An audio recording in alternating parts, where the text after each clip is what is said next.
Hello class, welcome back to my YouTube channel. Today I'll be the teacher in General Mathematics.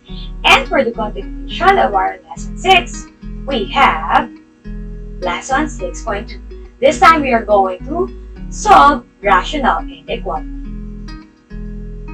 So now, let us solve rational inequality. But again, the problem is how? So I have here the different steps to find solutions or solution set of a rational inequality. So to sum it up, we have 6. First, rewrite the rational inequality in standard form. So we have general form and also standard form.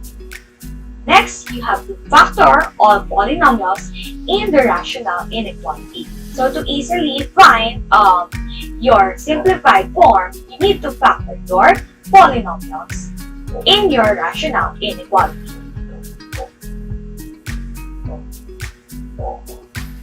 So we have this third step.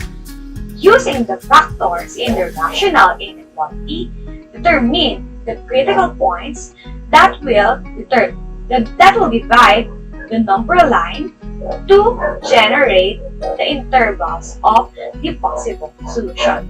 So we will see this in our example. So the critical points that we are talking about here are the edge or the last part of your intervals or your solution sets. So for the fourth step, we have testing the intervals. So I have here tables for us to test the intervals. So for the first column, we have test intervals or your point limits. Then we have testing points. So it should be a part of the interval or the test intervals. So next, we have to evaluate the factors of the numerator and the denominator. So consider only the sign of the final value. So we are going to substitute the test point to our numerator and also to our denominator. So in here, you will need to find out what is the sign of the final value. So this time, you need to write the sign of the quotient. So numerator divided by denominator.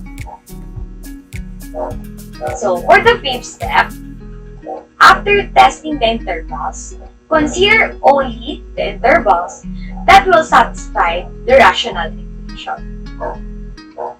That answer must be or should depend on the inequality symbol used.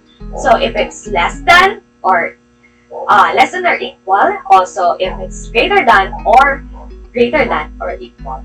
So that the sign must depend to your symbol.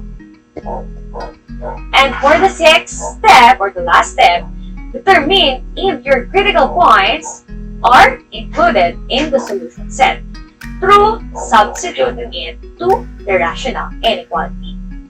That's it for the examples. You may now see it in the next video.